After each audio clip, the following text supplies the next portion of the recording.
We're at DB4, Jersey City Medical Center. We're going to go through the steps to deploy the system. As you can see, we've got a couple 100 feet worth of run here. So first step is these are your clamp over bars. They're on a slide mechanism so that you don't have to take these off the wall at all. These stay permanently affixed to the wall when the system is in the stowed position. It's best to unbolt all of these slide bars, putting your bolts on the outside right here. So when you're locking it down, your bolts are right there. Also, you've got to put anti-seize on these bolts. So the team already took these out. They left the plates here so that you could put the ladder safely up against the wall.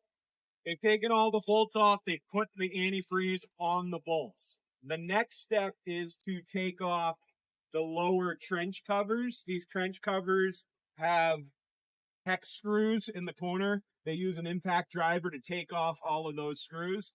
Make sure when you take off the screws that you're putting them in a bucket or a container so that you can store that on the dry side. So our team's already done that in the bag. Once all these covers are off and lean up against the wall, you can put your bag off in a safe place on the dry side. Critical note, all of these plates have got to be stowed up against the wall of the building.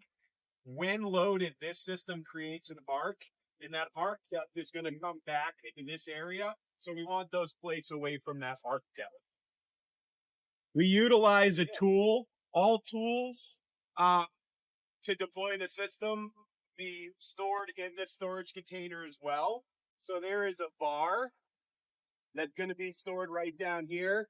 Take this bar out. This bar is going to be utilized to put pressure on all of these hooks. You have to keep pressure and tension on them so that they properly come down. These hooks are going to attach to this barrier, and you can see there's hooks on the barrier. Each one of these hooks are going to be connected to a winch when they get deployed. So the next step right now is to take off all of the covers. So again, the other tools you're going to need for deployment, you're going to need your rope with your carabiner. This is going to attach to the end of the barrier. So your final stage of lifting the barrier, you're going to, with manual, 2 guys, pull this and attach it up on the eye hook and clamp it off. And then you're going to deploy your clamps. So the tools you need are your rope. You need your 2 impact drivers. You need your crowbar so that you can lift out your plates and so you can realign them. You're loosening this slide bolt so that these will slide out of the way. This right here is a dead man capture. The dead man capture is what the barrier is going to lock into. Once the dead man goes in there, you slide it over and you clamp it down. That captures the barrier. These are the bottom clamps. These clamps are installed on the face wall permanently along this entire trench, except for this location and that location. The reason for that is you've got a step down transition and you have to pull the barrier up into position first, and then you put these ground clamps on.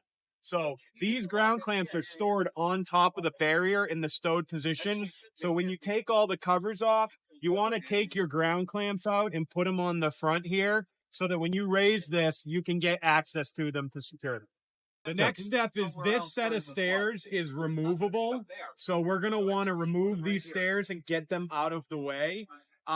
They'll be transported during an event to a secure location, but right now we want to lift these out of the way. So now that the crew has put all the winches and attached them, we're now ready to activate and start to raise. The key with this is we do not raise 100% on each column. We do a little bit on each column and we step our way down, pull it up nice and even, not to put tension on anything. Just like when we were lowering the winch cables down into place, our crew member is going to be radioing and activating all the lifting. What we've done is we've attached the carabiner and the rope up to the pulley. Once all the winches are up in the full position, the last step is to manually pull this up and then latch it on the eye hook. Once that's in place, then we can do all of our side latching on the clamp bars. So this doesn't get deployed until all of the rest are fully up. But this carabiner right here, the last one on the run, is what's going to hook up to that eye hook once they pull it into place. Now they raised the barrier into its final position. We have to install these clamp bars at this opening. Remember, these clamp bars in the ground can't be on because of this step down. So what you're going to see is the barrier will actually clamp up against the side right here. And that's what they're getting right now, is they're laying it flat. And you can see these holes, and there's a gasket on here. This is going to sit up against the wall. What they're doing is they're actually taking the bladder and they're pulling it up and back. So on the front side, they can get those clamp bars along the face of the concrete. It's just taking the slack out and putting it on this side so they can get it on the front side. These extra webbing, strapping, you'll see that what the guys are doing right now is they're actually connecting. So you have your female connector that's permanently attached to the barrier, and then you have your male connector that goes from this side around the support column and over to the opposite side.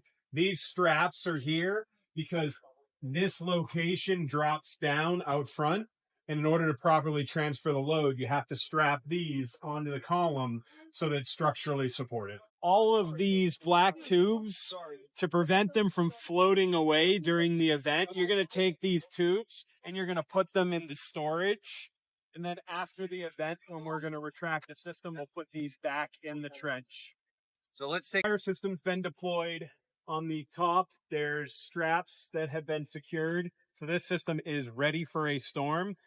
Now we're retracting the system, and we're going to just retract it the opposite of the way we deployed it.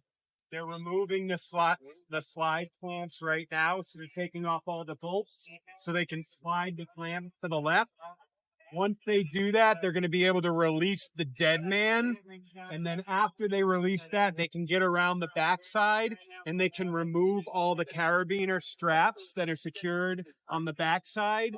And then they can start to lower it. So step number one is to move those slide bars out of the way. After you retract the system, you want to put these slide bars back in their stowed position. You can see they're putting all the bolts back in. That's so those bolts stay there and they're there when you need them and they don't get lost. So now they're being put back in the system, and that's where they're going to stay there when the system's not deployed.